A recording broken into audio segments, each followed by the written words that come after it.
guazen lanera neskak.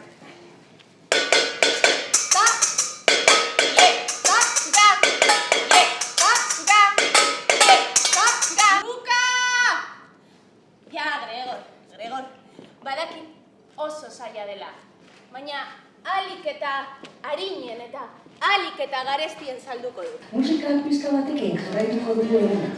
Non egingo dut lo gaur? Bai, barkatu, logela bat prestatu dizut. Egun pare baterako baino ez da izango, etxeko lanak amaitu arte. Bai, ama, baina lagunduko dizut maletarekin. Badakit bidea, lasai. Ama denborarekin kezkatuta une oro. Eta beti korrika eta presaka. Ezin amaren presa ulertu. Ziztu bizian doa beti?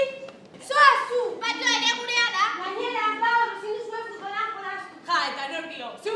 Ez, irakasle... Ba, begira nola kenduko dizuda mola! Eman baloia! Ala kinkiri, ala kunkuru, ala kinkiri, kunkuru kanta. Ala kinkiri, kunkuru kanta. Bezalakoak dira gola. Soldatatik! Kenduko dizut? Soldatatik? Zure? Soldatatik? Baina ezer gutxi kobratzen duguta. Soldat! Gehiago kobratu nahi ala! Bat hori!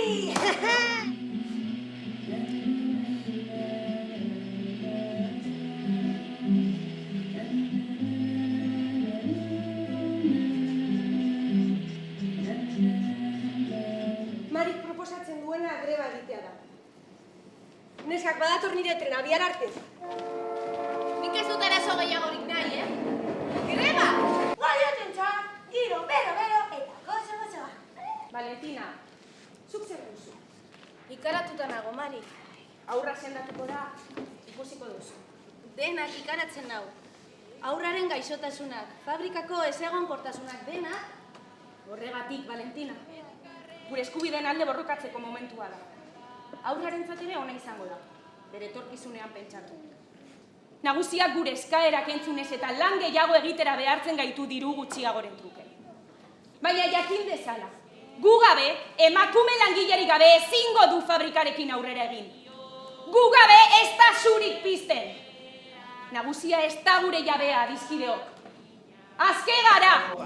Grebara, amar, grebara, grebara, ama, gaur jo dezagun, grebara, grebara, mila.